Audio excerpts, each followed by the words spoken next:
Anyone can follow. It takes something special to be an original. Which is why the 2025 Lincoln Navigator SUV arrives with new ways of surrounding you in luxury, including the ultra-wide 48-inch panoramic display and the multi-sensory Lincoln Rejuvenate experience. A true original never stops evolving. So meet the 2025 Navigator, the original that's all new and better than ever. Learn more at Lincoln.com. Lincoln and Navigator are trademarks of Ford or its affiliates. Smart Water Alkaline with antioxidant. Whoa, that's refreshing. And a 9.5 plus pH for every way you move. I did take a Spain class today. Restoring like a pro. Smart Water Alkaline with antioxidant. For those with a taste for taste. Grab yours today. The Rev and the Rabbi on the Red Apple Podcast Network.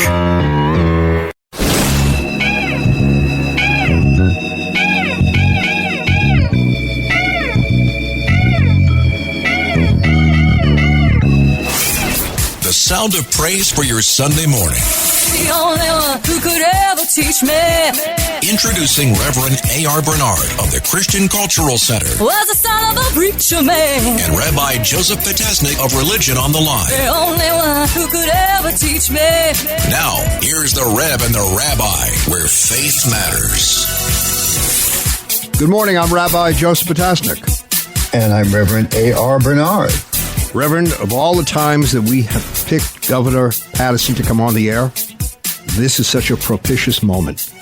And I am so glad that we have you with us, Governor, because you have so many great insights into the political landscape, and everybody's talking about the mayoral race. And who better than you to give us some guidance on this one?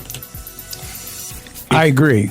Where do we start, gentlemen? Where do we start? Do we start with last night's debate or what? Yeah, well, let's look at right now. This past week's debate. I'm sorry. Yeah. Looking at the present situation, Governor, where do you see this going?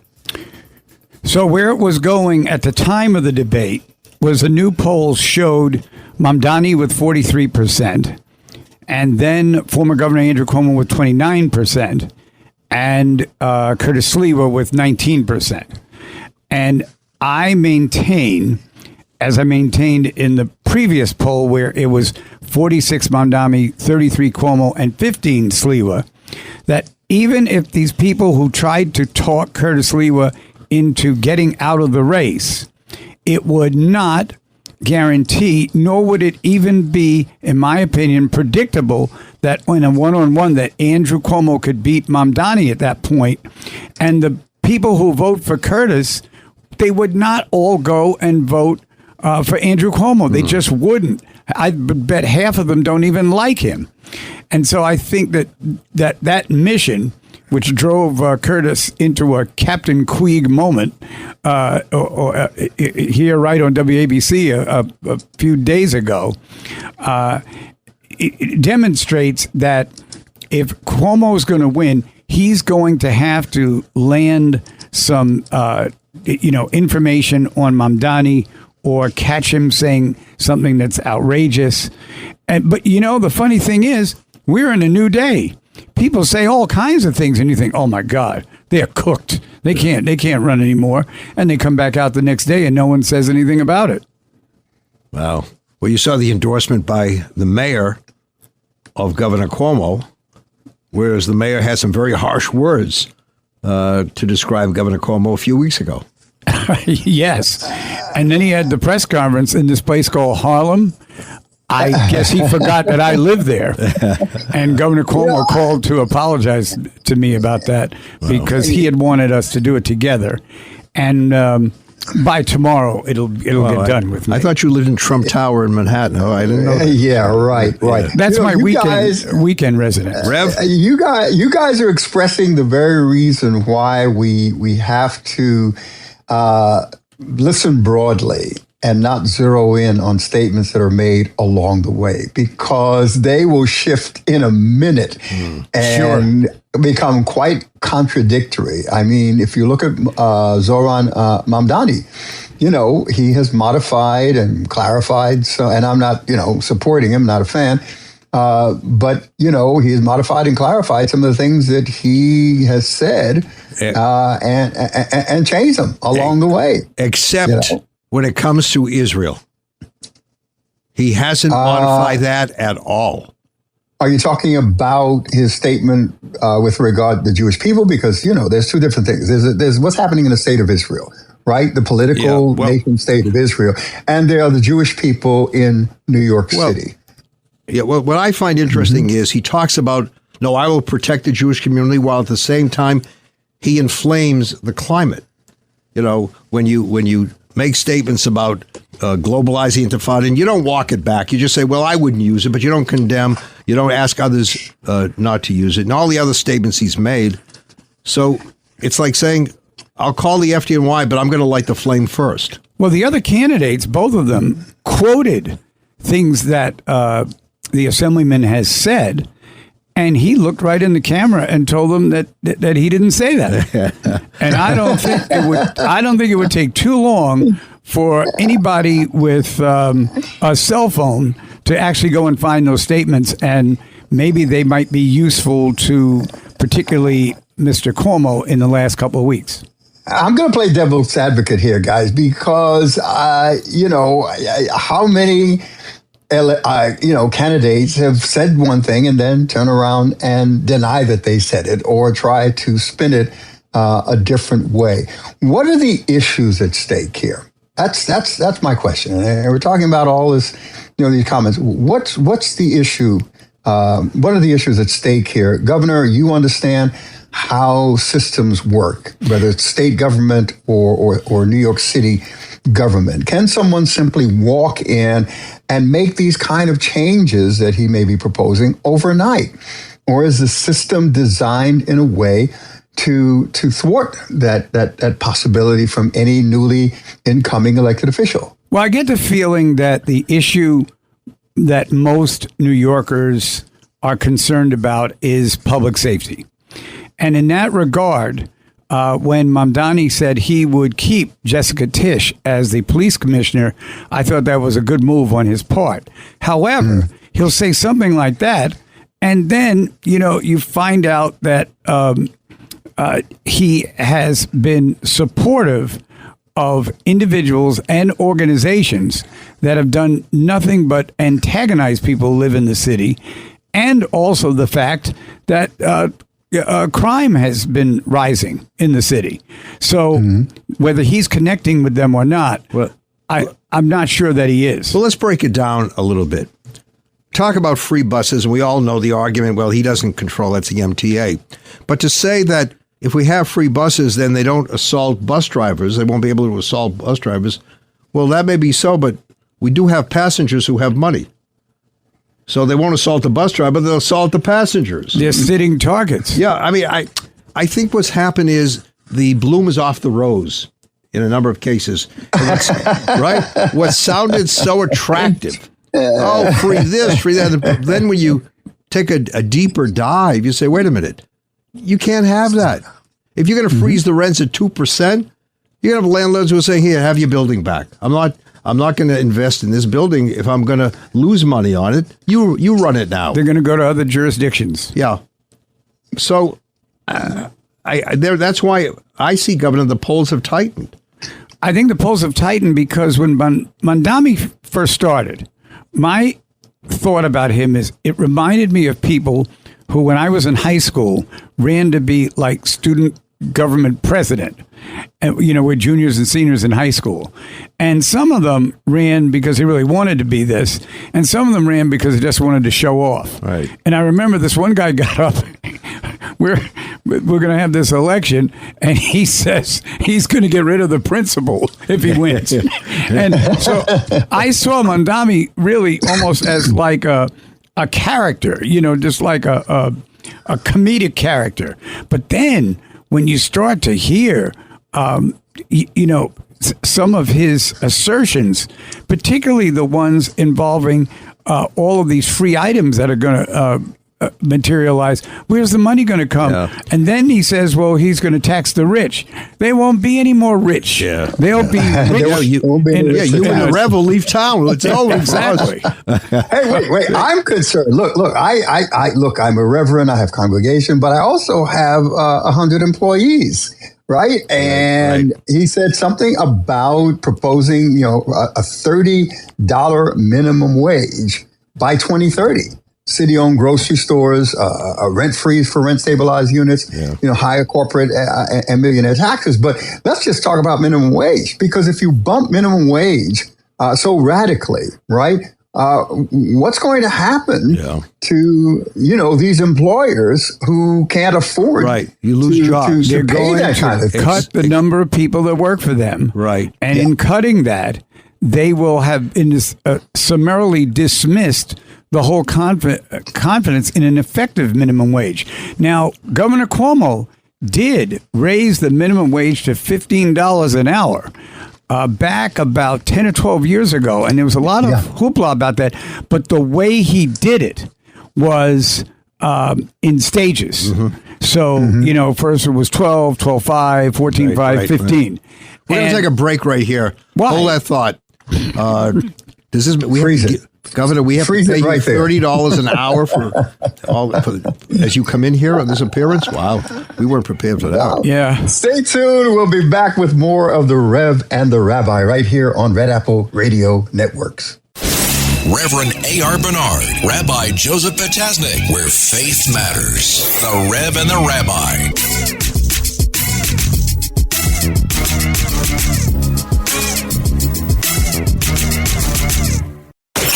The Rev and the Rabbi on the Red Apple Podcast Network.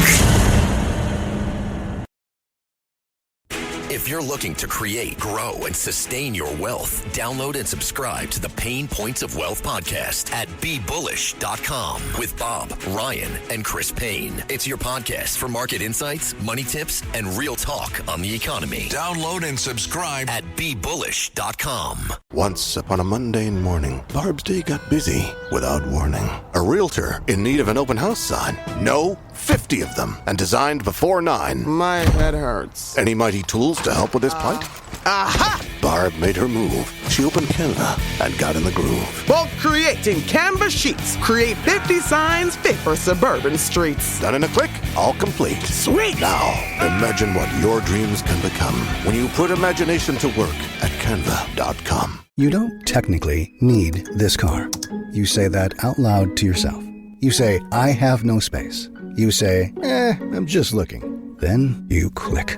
Then you zoom in on photo number 87 and whisper, oh no. Then you text a friend, the one who always enables you. You say to yourself, this is the last one, knowing it is not. You don't need this car. But maybe, just maybe, this car needs you. Bring a trailer. It's never just a car. This episode is brought to you by Paramount Plus. Paramount Plus has movies. So many movies. The movies you've seen 1,000 times and could watch 1,000 more. Iconic movies your friends can't believe you haven't seen. New movies, classic movies, new takes on classic movies. So whether you're into Top Gun or The Naked Gun, Mean Girls or Mission Impossible, Smurfs or Sonic the Hedgehog, there's a mountain of movies to discover on Paramount Plus. Start streaming today.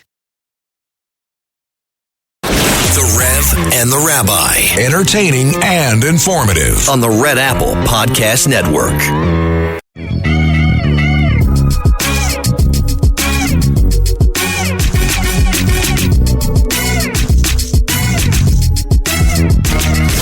Where faith matters. The Rev and the Rabbi. Welcome back. I'm Rabbi Joseph Patasnik. And I'm Reverend Bernard. Welcoming you back to the conversation here. Oh, you truncated your first middle name. Wow. Hey, I'm excited, man. The break was too long. Let's get back into this. No matter what you call yourself, we know who you are. Yes. Exactly. Absolutely. Governor, I remember in law school learning the following. You have a witness on the stand, and he provides his testimony. And then you say to him, could you tell us again what you said? And he repeats it word for word. There's no difference of a letter, a word. and you realize he's totally been rehearsed. He's memorized the testimony. Right. What I find about Mamdani is he's scripted. He has pat answers for certain questions. You take him away from that, and you don't get that kind of immediate response. You know, it's interesting. You're absolutely right. I hadn't really thought about it that much, but I think I sensed it. When he talks in his commercials, well, all the candidates are basically reading what they say in the commercials. But when you ask him a question and he's sitting right across from you, he goes right into a commercial. You know? Yeah. And not to know the ballot initiatives on housing when you champion yourself as the housing mayor, affordability mayor. I mean, these platitudes are great to talk about, and maybe they're great to think that you could actually execute them, but what it's demonstrating to me is a total lack of understanding of how government works. And I think if you really listen closely, you saw the difference between Mamdani and Cuomo. It was like, I don't know, the difference between like Mamdani and you know, like some great person who you know adorn the political stage, because he really doesn't fully understand what it would take. And not only that, who's going to go work for him? Yeah. That's look. I wonder about the practicalities, because you listen to Cuomo during the debate. He's a man speaking from experience. He knows how government works. He knows how these systems work, and he's going to speak from the practicalities. I think that when you're new, like a Mamdani, you know, you're speaking of wonderful possibilities. But once if he becomes the next mayor, all right, and gets into that office, you know, he's going to have to become very practical, very quick when he discovers just what he's facing with this system. It's not going to be able. He's not going to be able to change things so quickly. And some of those changes, they're not possible at all. Yeah, not on a city level. And when you challenge Cuomo on the experience issue, I mean, he just rattled off a number of things he was able to accomplish. So you know, he has his flaws. But don't take away some of the positives as well. And when you criticize him look what you've done, you better be very careful, because it's going to come back at you. You know, I had a conversation with the governor before the debate, and I gave him a scenario. I said at a certain point, they're going to ask all of you to ask one of your opponents a question. You, of course, are going to ask your question to Mamdani. And what I would do if I were you is I would say, you know, Mr. Mamdani, I understand that you went to Uganda, and that's where you got married, and you took a picture with a woman who has dedicated her entire career to the annihilation of gay and lesbian people. And then you came back, and when you were asked about it, you said if you knew who it was that you were taking a picture with, you wouldn't have done it. And so what I'm going to do is take your word for it, Assemblyman, that you wouldn't have done that. The only problem is you did it a second time. The man considered to be an unindicted co-conspirator to the attacks on America on September 11th, 1993. You take a picture with him, and I haven't heard any answer from you. And praise him as well. And I really felt he started to do it, but he didn't finish it off. He got the first part in, but he didn't finish it off. But I felt that if he had, Mamdani would have had no idea what to say at that point. You know, you guys are making it difficult for me to be the non-committal, non-supportive. I got two Cuomo people here I'm talking to on this broadcast, and I'm trying to be... Well, we didn't say that. I mean, you know. There is another candidate in the race. You know, somewhat related to the governor. My husband-in-law. Husband-in-law. Okay, that's true. That is true. But again, you know, I look, everybody wants to win an election, right? And they're going to say what they think will get them the votes at the end of the day, right? But the reality is, will they be able to govern? Because you're going to need cooperation. if Cuomo wins, right, he's going to need the cooperation of the state. That's a reality, right? People who didn't vote for you. And You're going to need the cooperation of people who didn't vote for you. And he'll begin, Reverend, with a group of people that he knows already who've worked in government with him before, and many would be delighted to come back and work with him again. Yeah, that's going to put him ahead as long as there are no ideological conflicts between them. That's reality. With Mamdani, you talk about the first 100 days. It's going to take you the first 100 days just to build the right relationships and coalitions before you can get anything done. You know what I find very troubling with Mamdani as far as his relationship with the Jewish people? Just one thing? Yeah, I got a laundry list. That's why I've run out of paper with all the things that I find wrong with him. But I don't want Mamdani. I don't need Mamdani to define Judaism for me. Let's extract Zionism, Israel, all of that stuff. That's not part of. Don't tell me. I don't tell you what Islam is. I don't tell Christians what Christianity is. Don't tell me what Judaism is. And to have this kind of truncated, it's really replacement. You're replacing my Judaism with your version of Judaism. It's remarkably condescending. Yeah, and testimony to his youth as well. Yeah, but it's offensive. And that's not an excuse. That's not an excuse. Yeah. Look. He proposed changes to policing and urged stronger sanctuary city protections. And we've seen what happens already when we weaken cooperation with law enforcement. You know what I mean? That's a problem. And the biggest mistake I think he made in the whole campaign is when he proposed this idea as when you call 911, you get social workers and they decide what to do. Meanwhile, you're bleeding to death in your apartment. Yeah. And he's never, I have to tell you, I think in every debate that I was ever in, at some point, I was contrite about something, some accusation or something, and you have to admit to it or something like that. For some reason, the modern debaters are never wrong. You could tell them, if you drop that ball, it'll fall on the floor. Oh, no, it'll go up in the air, and that will be great for the city.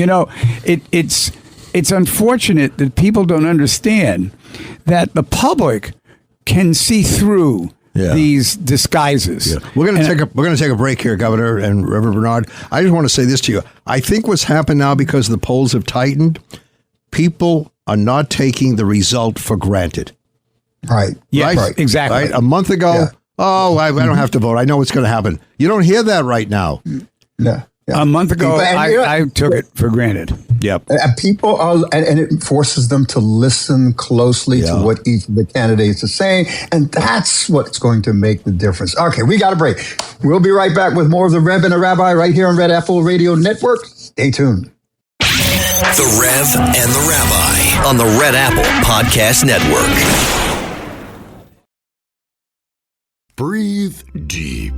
Imagine your legs more limber in Duluth Trading Double Flex Denim. Envision euphorically squatting for that can of suds, bending for your toolbox in a state of bliss, lunging for your laser level on a whole new level. Relax and allow the flex to fill you with ability. Find your inner flex in Double Flex Denim only at Duluth Trading. This episode is brought to you by CBS. DMV is a brand new workplace comedy turning misery into magic and chaos into comedy. Starring Harriet Dyer and Tim Meadows, DMV is here to serve you laughs. Watch Mondays at 8:30, 7:30 Central on CBS and streaming on Paramount+. This episode is brought to you by LinkedIn. Psst, healthcare pros, word's out, and it's too good to keep quiet. Look, LinkedIn is revolutionizing job hunting, making it possible to search by specialty, shift preference, and salary. Endless scrolling is out. Whether it's a mental health therapist or dental hygienist, finding the perfect role is faster and easier than ever. Head to linkedin.com/healthcare and start your search today. The sick day struggle is real. But with Dimetapp, it doesn't have to be. Children's Dimetapp works quickly to soothe multiple bothersome cough, cold, and allergy symptoms in a single dose. Our fast-acting formulas are designed with kids in mind, so they get everything they need and nothing they don't. Available in liquid and on-the-go chewable tablets. Tap the banner now to shop at Amazon and say goodbye to the sick day struggle with Dimetapp. Use as directed. The Rev and the Rabbi. Entertaining and informative on the Red Apple Podcast Network.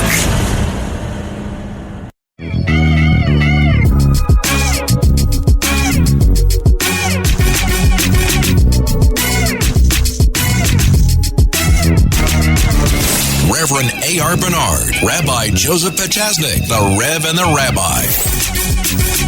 Welcome back. I'm Rabbi Joseph Potasnik. And I'm Reverend A.R. Bernard. Elias Rapp, our producer, thank you so much for all that you do. Governor, you said you wanted to share something scintillating. I noticed during the debate that on at least 3, and I'm sure 4 occasions, he made very, very negative references to Mayor Adams. I mean, really vicious. And in addition, we know that he made a remark calling former President Barack Obama an evil. Now, former President Barack Obama is not one of my favorite people, but I would never call him evil. And the reason I'm laying this out is, Reverend, have you seen any black people around Mamdani? Yes, but to what point? I mean, he doesn't seem to have anybody around him of color.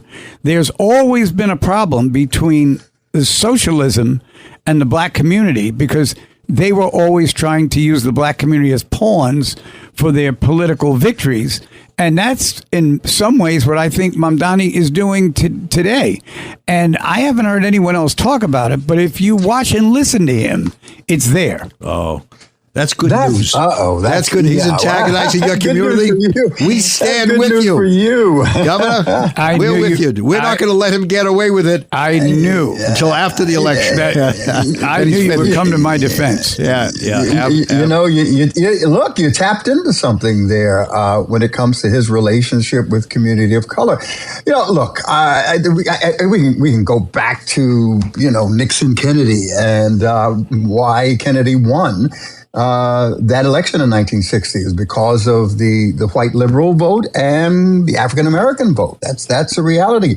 So, the history really begins there, moving forward to where we are. And our vote has been manipulated by both sides of the aisle. That's reality. All right. But in terms of this particular candidate, that's a good question. I've seen supporters around him, but in terms of staffing, that's a good question that you raised, Governor, and one that I can't even respond to. I've also seen a tremendous outcry from the rabbinical community. I don't know if you've seen the statements that went out recently, signed by some 800 rabbis of all different denominations, condemning Mamdani for his hateful rhetoric vis-a-vis the Jewish people. I think that he has ignited more fear in a great number of people than any candidate that has run for a city or state office in New York's history. Well, I don't recollect a time, and I've been here in New York City for the majority of my life. I can't recall a time that, that was true of another candidate. You're absolutely right. But I'd like to circle back, Rabbi, before you take us to another question. I'd like to circle back to the governor because you made a comment about the relationship between black community and socialism. Why would socialism as an economic system appeal to blacks? Well, it really wouldn't. And you know what it really does, Reverend? It takes me back to the book Invisible Man by Ralph Ellison, where he goes and joins this group, and he's working with the group, and an activist black person that had been kicked out of the group was shot by the police. So what the protagonist in this book did was he holds a funeral for him. And the socialists come in and tell him, oh, no, you can't do that. And he said, why not? It was a black man who shot down in his own community. And they said, no. It's getting in the way of what we want to accomplish. When we accomplish everything, people won't get shot in the community. And that's when he realizes he's got to leave. And I hearken back to that book when I watched Mamdani, because he's got that slick way of enticing people that he's helping you, and down the road you're going to find out that he's not. The enthusiasm. I just want to say this to that, because this is so important. Notice my question to you, Governor. Why would socialism as an economic system appeal to blacks? See, and that's the distinction, because it's not just an economic system, it's a political system. And if you don't understand the political system associated with that, then you will think that it's a cure-all to your economic problem, not realizing the political oppression associated with it. Very important distinction. That's my piece. I mean, Fidel Castro told the Cubans he's going to have all this economic wealth and all this opportunity, and it took him a year and a half in office before he had instituted a communist regime that was as violent and devastating as ever. And now Cuba, only surpassed by Haiti, has the worst economy in the Western Hemisphere. Governor, gentlemen, socialism works in theory. Oh, it's never worked in practicality. It doesn't even work in theory when you penetrate. Yeah, but not in practicality. Okay. By the way, Governor, how much attention did you pay to polls when you were in office? I didn't pay too much attention because the polls were usually bad. But what was interesting to me when I came into office is that I was able to pass a budget immediately, on time, and no one had done that in a number of years. I'd be surpassed years later by Governor Andrew Cuomo, who actually passed a budget 10 years in a row on time. But what happened at that particular time is because we were able to settle that, my poll numbers were soaring. I was doing very well. But what I didn't know is there were forces chiseling away at the foundation, and that caused me to have a whole lot of problems and inevitably declined to run for re-election. Well, people may remember, right, that remember the election where, was it Dewey, right? Dewey wins. Oh, Dewey and Harry S. Truman. Right. The headline said Dewey won, and then when they counted the votes, Truman had won. Right. you know that story. Rabbi sounds like he's hoping for something. You know that story. You know that story that the headline Dewey won. That Tom Dewey, they say, went to sleep that evening and said to his wife, "Remember, tomorrow morning, you'll be sleeping with the President of the United States of America." She woke up before he did and saw the headline, the real headline. And she woke him up and she says, "Tom, I ask you a question. Do I go to Harry's house or does Harry come here?" That's how he learned he didn't win the election. Oh, yeah. I've heard that story. It's pretty funny. Yeah. Does the Jersey election result in any way, is that a precursor, Governor? In other words, if a Republican wins in Jersey, does that send a message that the Republican wave is coming your way? Well, I'll say this. I thought Chitterelli was an easy victor in New Jersey, but they've got him supporting rapists as having parental visitation rights, and people who committed crimes against young people can be the host on team nights. They were going to eliminate it. He voted for it, which is just, shocking. And then, that would seem like that would open the door for Mikey Sherrill, and they they have a situation where they asked Mikey Sherrill how much money she made in Congress, and she said, "Oh, I don't really know." And apparently, she made $7 million in the market while she was on Congress. And this is the thing that kills me about candidates. They always think they have to shuffle away from the question.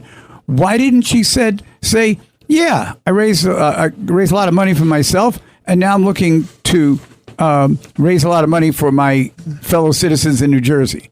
That would have been an acceptable answer, but she couldn't even answer the question. So I think that Chitterelli will win. It'll be closer, but I think he'll win. So again, like Rabbi said, how much do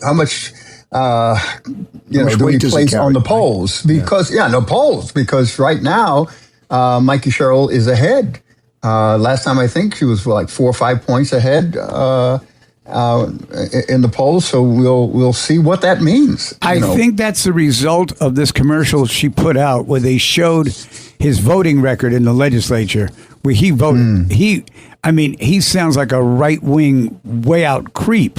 But the reality is, I think when things settle down, his plan and his endorsements that he's gotten will outweigh hers.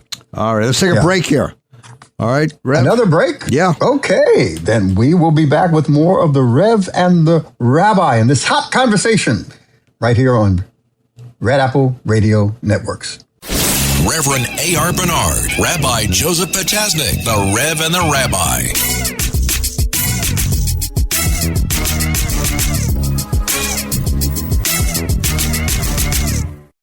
The Rev and the Rabbi on the Red Apple Podcast Network.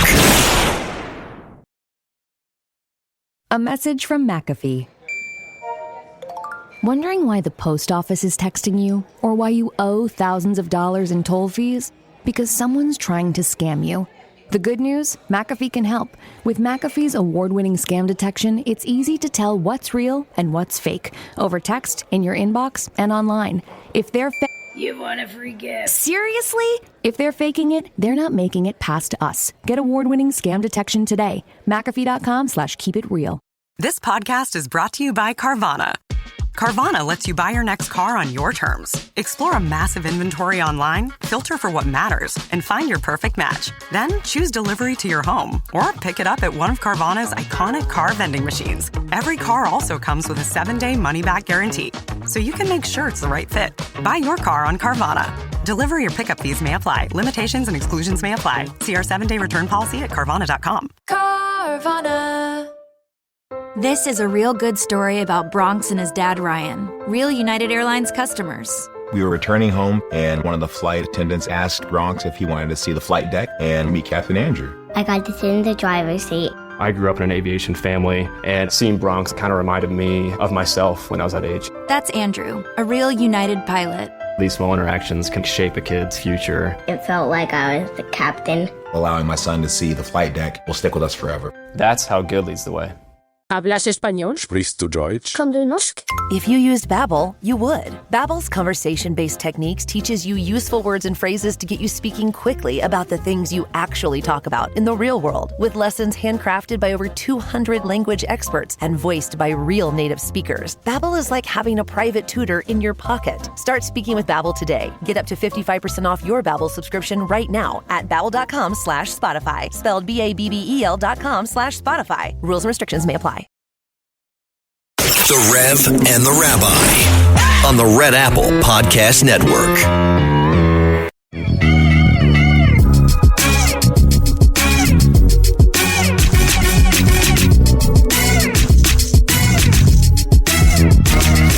Where faith matters. The Rev and the Rabbi. Welcome back. I'm Rabbi Joseph Potasnik. And I'm Reverend A.R. Bernard. This has been, Governor, the time really goes very quickly with you. We have this one more segment. We as faith leaders, we always ask ourselves, what is our responsibility when we're on the pulpit? And I think one of the responsibilities right now is to make sure that people take voting seriously. I think some do, but not everyone does. And to me, and going back to my family history, I see it as a religious responsibility because we Jews believe that the law of the land is the law in which you must follow. And voting is, something you must do. Then do it. It's part of your religious right, and treat it seriously. Excellent. Rev? You know what? Look, we just went through something recently where the Johnson Amendment, if you remember, going back to when Johnson was a senator and he was running for office, and his opponent was getting a lot of support from not-for-profit and faith-based organizations. And Johnson decided, hey, I'm going to shut that down. So he put in place this amendment, and it passed through. It was interesting. Got bipartisan support. And it basically said that clergy cannot endorse a political candidate from their pulpit without jeopardizing their 501c3 status. And that has held strong for decades. It doesn't mean that clergy have obeyed that, because many of them have violated it. But at least there was some guardrails there to protect. That ban was lifted by the Trump administration, now putting clergy in a position where we can, from that podium, endorse a political candidate without worrying about our 501c3 status being taken from us. Now, is that good or is that bad, gentlemen? I have my own ideas, but I'd like to hear from you first. Governor? Well, I think that the capacity of a religious leader to speak their mind and talk about who they're voting for and that kind of thing should be upheld. Now, I think if there's over persuasiveness, or the someone would intimate that if you don't vote for so and so, you don't care about Christianity or Judaism. Then that's where I think it would be inappropriate. One thing about the vote this year, we should hearken back to 1989. David Dinkins ran against Rudolph Giuliani. Dinkins won by 2%. 57% of the people that lived in New York City voted in that general election. In 1993, Giuliani comes back, runs against Dinkins, and defeats him. 61% of the people living in the city voted in that election.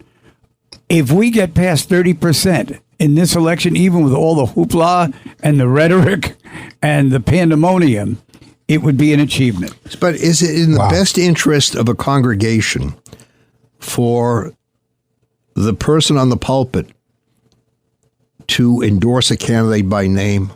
Do people come to a house of worship to listen to political prognostications or endorsements by clergy? Or do they want to hear, what does my tradition say about a particular issue? I mean, you can guide people in a certain direction without going the extra step and not dividing the congregation. Well, a lot of ministers that I went to their churches, they never said, vote for him. They just said he's a candidate. And then okay. Here's the thing. It really depends on what region of the United States you're going to church in or going to a house of worship in. Because in certain regions of our country where politics has hijacked religion, especially Christian faith. Well, that's really what kind of happened with the Trump administration. These pastors are very outspoken. Even when the ban was in place, these pastors were very outspoken, and some extreme, saying, if you can't be a Christian and a Democrat. These were the kind of things that were coming from the pulpit. Here's my greatest concern. My greatest concern is on the money side. Always follow the money, right? Okay. So if someone says, and I have to be careful here because if someone says to a clergyman, all right, I want to make a nice donation to your congregation in the amount of $500,000, right? But I would need you to, from your pulpit, all right, endorse my candidacy for whatever office it may be. All right. That's a problem because that can be agreed upon. All right. Without any problem. There's a moral issue there, of course, but legally it's okay now. Yeah, Rabbi and I wouldn't take that bribe. You know, if that was going on in the days when I was running for things, I wouldn't have asked a minister for that because my credit card would have been declined. Yeah. I remember being in a church once. Mike Bloomberg came in to speak, and the pastor got up before Mike Bloomberg and criticized Bloomberg on an issue in the city. And then Mike Bloomberg, mayor, came up. He said, "You know, Pastor, as I was sitting there, they passed around this, or when I came into the church, there were these pledge cards, and I was thinking of a particular number. And now that I've heard you criticize me publicly, I've changed my mind. I've reduced that number significantly. Wow. But again, we struggle sometimes to keep a congregation together. We have people on different sides, and there's got to be some space where people can come communicate, challenge, and still walk away with respect for one another.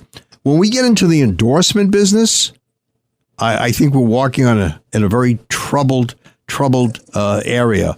But one thing I do understand is when you tell people you can vote for anybody you want, but this is one person who is a danger to us. I think, right? I mean, that's when you see someone who's dangerous to your community. Then I think you have every right and responsibility to speak. We know how to influence. Would that dangerous person have a name that we've heard earlier in the program? Yeah, right. I'm sure Rabbi would love to put that name out. Hey, guys, listen, this is what we did. Look, our church is a little bit more sophisticated, a larger church, a congregation that has greater capacity, but we actually did a survey and we got 4,500 responses. I was surprised. 4,570 responses. And we asked four simple questions. The first one was, what do you think about pastors or other church leaders endorsing political candidates from the pulpit? 54% of respondents said it's never okay. Wow. I was surprised. This is how people feel. It's never okay. The next question, how do you think this endorsement would impact the church? 37% of them said it's harmful. Another 30% said it's somewhat harmful. So, the members are not feeling comfortable about it. We asked, the last question was, if pastors were allowed to talk about politics during services, how important would it be to have rules to guide what they say and do? 56% said extremely important, 26% very important, and the other some way, lower on the spectrum. But people are concerned about the influence that cleric has speaking from that pulpit, from that podium, no matter what their religious beliefs is. So we found it very interesting. Yeah. That's fascinating. We have about a minute and a half left. And Governor, I want you to know that I was privileged to participate in a meaningful moment where Jamal Bernard, son of A.R. Bernard, became the pastor of the congregation. To see a father watch his son perpetuate a legacy while the father is alive, because very often we think of legacies being perpetuated after we leave this world. I have to tell you, Rev, I have played that film over and over again in my head. It was so beautiful. And I can't imagine how you feel. Moses stood on top of the mountain and watched the people go into the promised land, but he didn't accompany them. He only saw from a distance. You were able to accompany your son as he assumed that leadership role. That, to me, was one of those most memorable moments, which I will cherish. It was a beautiful moment, Governor. It was amazing until they introduced me as the pastor emeritus. And all of a sudden, for whatever reason, I had an emotional shift. I don't know what happened. Yeah. And Governor, when I got up to speak, I looked at the Rev and I said, how does it feel to be in the Old Testament now? Yeah. Exactly. Governor, thank you Gentlemen, it's been a great conversation. Thank you so much for having me on, guys. You want to endorse anybody today, Governor, while you're on the air? I just endorsed the Rev The Rabbi next Sunday, 7 a.m. 2 days before Election Day. There you go. Thank you so much. Right here on Red Apple Radio Network, the Rev, the Rabbi, and the Governor. That's it, the Governor. God bless everyone. Have a wonderful week. Thanks for listening to The Rev and the Rabbi. You can hear The Rev and the Rabbi Sunday mornings at 7. If you like the podcast, share it with your friends and listen anytime at WABCRadio.com and download the WABC Radio app. Hit that subscribe button on all major podcast platforms. Plus, follow WABC on social on Instagram, TikTok, Facebook, and X. See you next time for a new episode so you never have to wonder. What the heck is going on here?